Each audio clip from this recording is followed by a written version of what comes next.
What's going on, everyone? So, according to the latest Kyrie Irving news and rumors, Mavs seem to be the only confirmed bidder for point guard after the Bradley Beal trade. So, according to Mark Stein, the Dallas Mavericks appear to be the only confirmed bidder for Irving's services as of Sunday. Irving finished his season campaign in Dallas after the Brooklyn Nets traded him away, and things seem to be trending differently for other potential landing spots. So, what this means is Kyrie Irving is not going to get the max contract like he wants. Teams don't seem to be very interested in Kyrie Irving. Many teams don't really want to give him a max contract.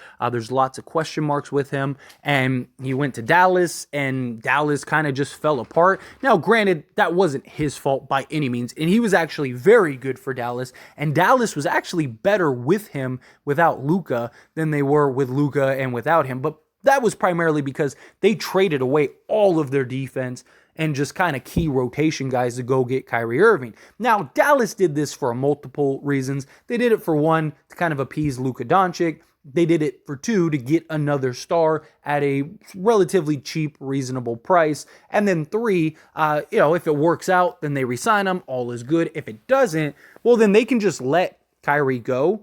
And if they let Kyrie go, they have a max slot. Now, granted, there's not a bunch of available options out there, but they also don't have to use that this season. They could hold on to that, maybe give one guy a bigger contract than otherwise just to hit the cap floor or something like that, and then let that carry over into the next season. Dallas has some flexibility, which is the point.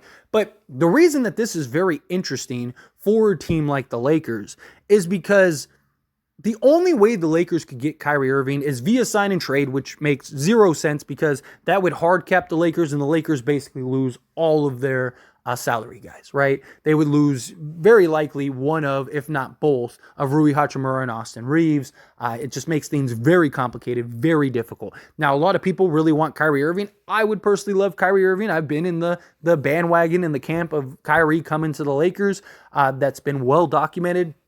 But at this point, a sign and trade makes no sense, right? It just doesn't for the Lakers. So I don't expect that route to happen. The other route would be Kyrie Irving signing for the mid-level exception, or the Lakers could technically get to about 15 million in cap space with keeping Rui Hachimura and Austin Reeves. So at that point, they could go keep Jared Vanderbilt, keep Rui, keep Austin Reeves, keep Max Christie, and so basically their core guys, they let go of Mo Bamba, let go of Malik Beasley, let go of D'Angelo Russell, and then they could sign Kyrie Irving for $15 million a year. Now, how likely is that to happen?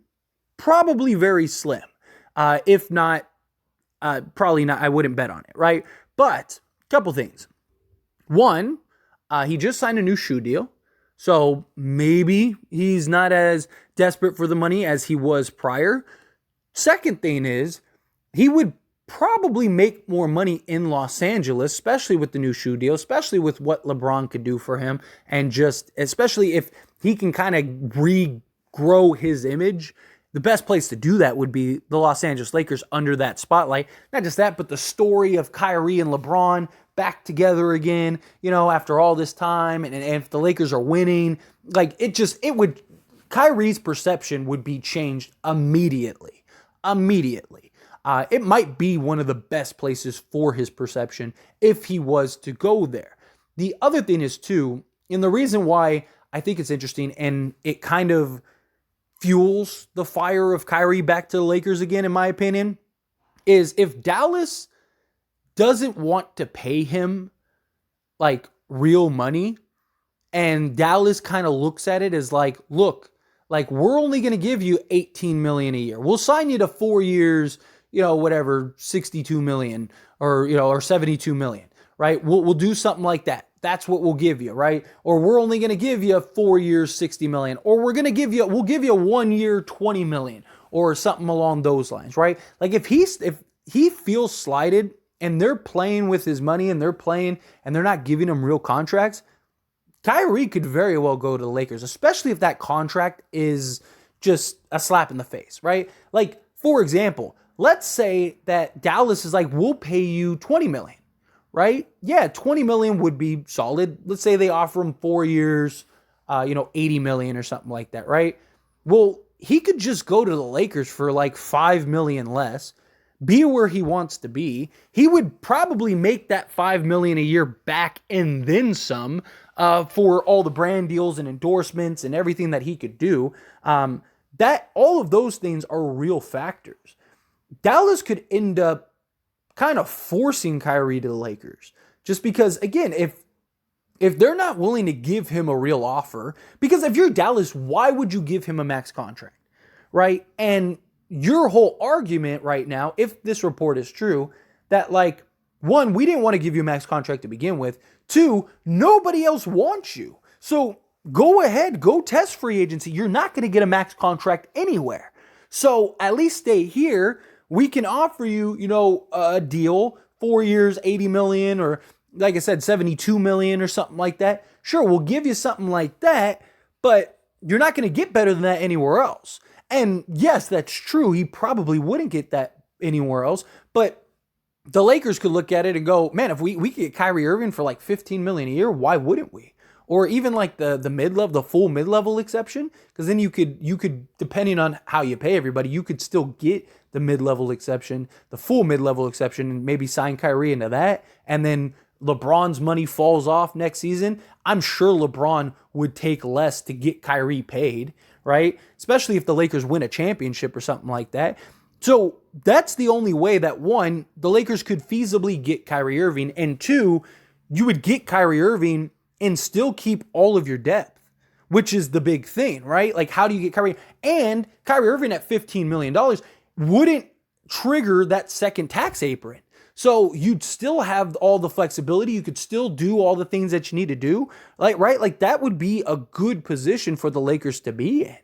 And I mean, you could even still technically make some other trades, make some other deals, depending on how the roster shapes up, right? So you could even re-sign and keep D'Angelo Russell if you wanted to.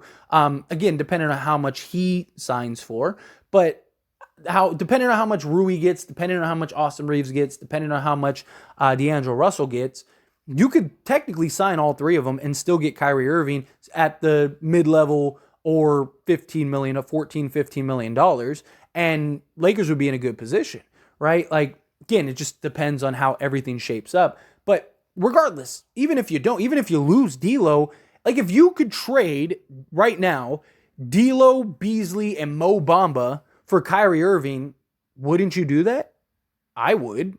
I think most people would, right? Even with all the question marks and stuff with Kyrie Irving. Because he's an upgrade over all three of those guys. You get your closer, you get your scorer, but you don't lose your depth. You still have Rui Hachimura, Austin Reeves, Jared Vanderbilt, Max Christie. The Lakers would be in a great position if you could get Kyrie Irving and keep all those guys. The Lakers look really good at that point. So, I don't know. I kind of lean towards, keeping an eye on the Kyrie situation, because it really might spark the fire. I've tried to kind of avoid talking about Kyrie lately just because I really didn't think it would happen, and I still don't really necessarily think it would happen. This new report definitely makes things very interesting, in my opinion, because if Dallas plays around and Kyrie feels slighted and Kyrie's not going to get that much money, wouldn't he rather go to the place that he wants to go? Right? Again, if Dallas is only offering, say, $18 million a year or $20 million a year, is that $5 to $6 million, maybe even less? Right? Let's call it $3 to $6 million. Does Kyrie look at that $3 to $6 million as more valuable than being in LA with LeBron James, with all the endorsements, with all the money he could make being in LA? Right? I don't think so. Now, if the Dallas Mavericks are willing to give him the max or close to the max, right? If they give him, if they say, hey, we're not going to give you, $36 million a year or whatever his max is. If they're like, we'll give you 4 years, $100 million. Well, then now at that point, that's a little bit pricey, right? So now it's would Kyrie really turn down $40 million to go play with the Lakers? Probably not. But if it's 10 million, $15 million over the course of 4 years, he'd probably make that in his first year with the Lakers, right? And his new shoe deal and everything like that. Like, again, don't get your hopes up or anything like that, but I wouldn't be shocked. I wouldn't be shocked if Dallas plays around and Dallas offers him some silly contract that Kyrie Irving just says, all right, like, if you're only going to give me 18 million, I might as well go take 15 and go play with the Lakers, or 14 and go play with the Lakers, right? Like, that's something that could be a real possibility. But anyway, as always, this is a discussion, so I pass the question on to you. Let me know your thoughts and opinions down in the comments below. What do you think? Do you think, yeah, sign him? Do you think no?